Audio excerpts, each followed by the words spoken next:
programes d'Anglaterra i Irlanda i d'Estats Units i Canadà no es diferencien en gaires coses. L'única diferència que hi ha és que l'adaptació a Canadà i Estats Units potser és un pèl més difícil pel caràcter, en canvi Anglaterra i Irlanda pel caràcter que és més europeu és un pèl més fàcil, i poder per aquest motiu a Anglaterra i Irlanda l'excursió que fem de dia sencer amb tot el grup és el dissabte. Llavors el diumenge és un dia per estar tot el diumenge amb la família, pel que intenten lògicament que aquest dia sigui un dia d'aprenentatge d'anglès amb la família. En canvi, als Estats Units i Canadà, des de divendres a la tarda fins a dilluns al matí s'està amb la família, perquè hi ha una mica més d'immersió en família. Però és aconsellable un primer any anar a Anglaterra, allà als Estats Units i Canadà? Home, millor passar poder primer per Anglaterra o per Irlanda, perquè l'adaptació sigui una mica més fàcil. I en un altre any doncs ja anem per als Estats Units o per Canadà. Què és el que es fa diàriament amb un programa? En els dos casos, els programes són iguals. El més important és la tasca de la coordinadora, que és seleccionar de les bones famílies un bon programa, unes bones excursions, i uns bons professors, perquè els professors els contactem nosaltres també. Són tots nadius. Llavors, un dia normal és, et lleves, et despertes, esmorzes amb la família et fa, o tu et fas un pack lunch pel migdia, que llavors és el que menjaràs amb la resta d'estudiants, i després te'n vas al col·legi. Al col·legi pot anar-hi la majoria de cops a peu o bé t'acompanya la família. En molt pocs casos, en molt pocs programes, tens que agafar algun transport. Màxim que pot ser, potser Bermuda, jo que sé, el transport del poble que va d'un poble a l'altre, doncs que són 5 minuts i que és un autocar d'aquests aquí de poble i que no hi ha cap inconvenient, d'acord? Però en un 95% dels casos o bé hi poden anar-hi a peu, o bé nosaltres ens encarreguem de recollir-los. Per exemple, a Lakesley, per Irlanda, el poble està partit en un riu per un riu i és molt extens. Llavors ens trobem que famílies potser no arribaven a la feina a l'hora que els nostres estudiants tenien que estar a l'escola. Llavors amb la coordinadora vam decidir de llogar un minibús, els passàvem a recollir, els portàvem directament a l'escola i a la tarda els tornàvem cap a les famílies. Als Estats Units, totes les famílies acompanyen els nanos a l'escola. No hi ha ningú que tingui agafat un esport públic, perquè clar, les extensions són enormes. A Canadà, totes les famílies acompanyen els nanos a l'escola. O sigui que a Anglaterra és un poblet de 2.000 habitants, la majoria de nanos van a peu, o alguns, doncs la família els acompanya, d'acord? Llavors, van a l'escola i allí tenim 3 hores de classe.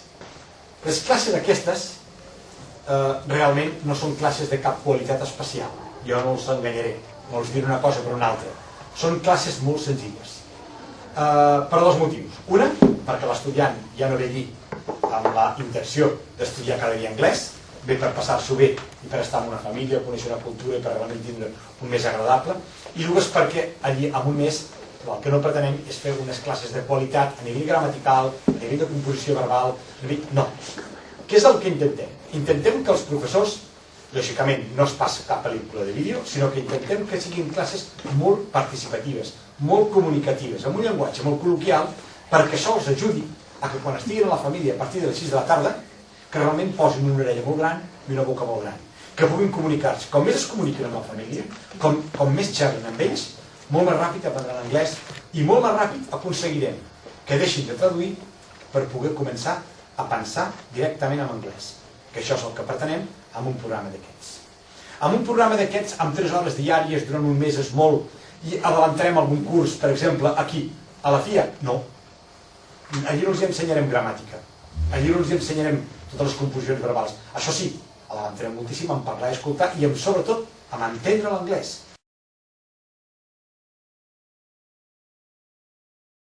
El que sí els garanteixo és que quan el nano torni, al cap de 3-4 setmanes, podrà mantenir una conversa amb la família d'un quart d'hora o mitja hora que vostès diran, però què fa ara parlar amb la família? Com pot ser que n'hagis après tant?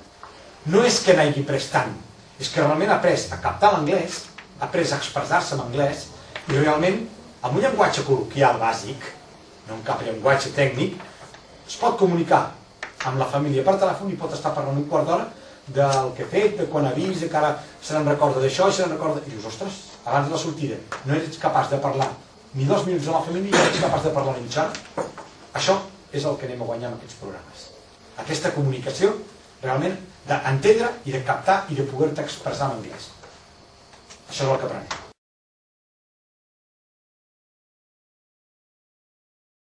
Aquí en el programa salen también residencias. Sí, también. ¿Cómo funciona la residencia o no las aconseja directamente? A ver, de aconsejarlas, yo sinceramente no las aconsejo mucho. Yo tengo residencias porque aquí, lógicamente, tenemos que ofrecer todo tipo de servicios. Bien sean internacionales, bien sean solamente nacionales. Las residencias para los padres hay veces que nos parece que nos quedamos un poquito más tranquilos, ¿vale? Porque sabemos que los tenemos encerrados en un sitio y ya está. Pero, aparte de las clases de inglés, que son sencillas, no le diré malas, que para mí todas las clases de inglés en julio son un poquito malas, esta es la verdad, no pretendo engañar a nadie. Las clases serán igual de malas como las que podamos hacer en cualquier parte. Después, ¿con qué hablará? ¿Con la china? ¿O con la española? ¿O con la catalana? ¿O con la gallega que se encontrará allí? Hablará en castellano. Y por la tarde, en castellano. Y por la noche, cenará en castellano. El sábado, en castellano. El domingo, en castellano. O sea, todo el día hablará en castellano. Excepto en las clases de inglés. Entonces, ¿que son programas que funcionan? Sí. Por ejemplo, tengo una residencia en Cork, que todo el mundo viene encantado de la residencia, funciona súper bien, es para más jóvenes. Tengo una en Londres, que incluso a mi hija, que funciona de maravilla, programas internacionales, una residencia que funciona muy muy bien para ya de 15, 16, 17 años. O sea, tengo residencias que funcionan muy bien. Me refiero a que yo contrato plazas en estas residencias, ¿de acuerdo? Pero yo no tengo los monitores en las residencias. Las residencias ponen sus propios monitores, sus propios coordinadores.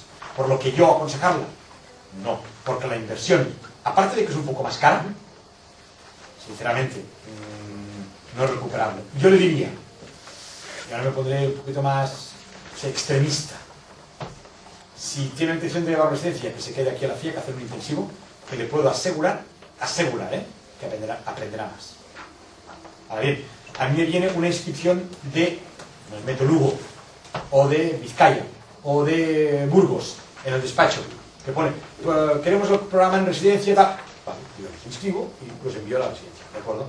Pero si tengo la oportunidad de explicárselo a usted directamente, le diré, no me coja el sitio.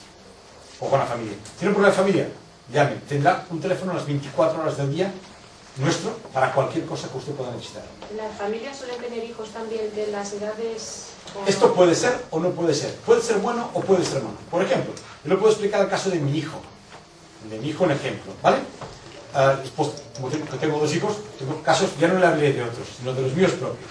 A mi hijo el primer año le tocó un niño exactamente de su edad, de 13 años. Primer año que se fue. Bueno, el niño le cogió una manía horrible y fue fatal, pero fatal. Al cabo de una semana tuvimos que cambiarlo de familia. Cuando tenía 17 años, que fue a Canadá, le tocó una familia con 4 niñas de 16, 17 y 18 años. Y mi hijo, que no es así, dijo, uff, papá, qué rollo. Habéis encontrado algún chico, todo el rollo. Pero bueno, vale, bueno, pues perfecto. Prácticamente ni las vio las chicas. Se hizo con el novio de la hija mayor, de 18 años. Y vamos, un día se fueron a hacer rafting a Ottawa, súper bien con los padres, y las niñas prácticamente... Es que hay veces que esto funciona y veces que no funciona. Por lo que dejamos que sean las coordinadoras locales, las que conocen las familias, que ellas digan, pues mira, este chico lo pondré aquí, este chico lo pondré. Familia no quiere decir que sea padre y madre con 2 hijos. Familia puede ser padre y madre solo, jóvenes de 30 años.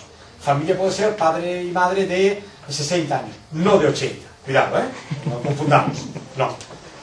Familia puede ser una madre divorciada con una hija. Puede ser, ¿por qué no? Familia, lo que no puede ser, no aceptamos como familia, es 2 padres, hombres. De momento no lo aceptamos. O un padre solo. Tampoco lo aceptamos. Ni para chicos ni para chicas. El resto, las coordinadoras cogen familias que realmente quieran estar con el chaval, que quieran hablar con el niño, que quieran realmente explicarle su cultura, que aprenda muchísimo el niño de esta familia. Y aparte, van con monitor desde aquí. Porque se pueden hablar con el monitor en cualquier hora del día. No es necesario que tengamos miedo porque vayan a la familia. Porque su hijo o hija, a las 9 de la mañana verá un monitor para hablar con él. Por la tarde el monitor puede ir a la familia. No es necesario tener absolutamente ningún miedo. Y salen acompañados de aquí con monitor. Y vuelven con monitor.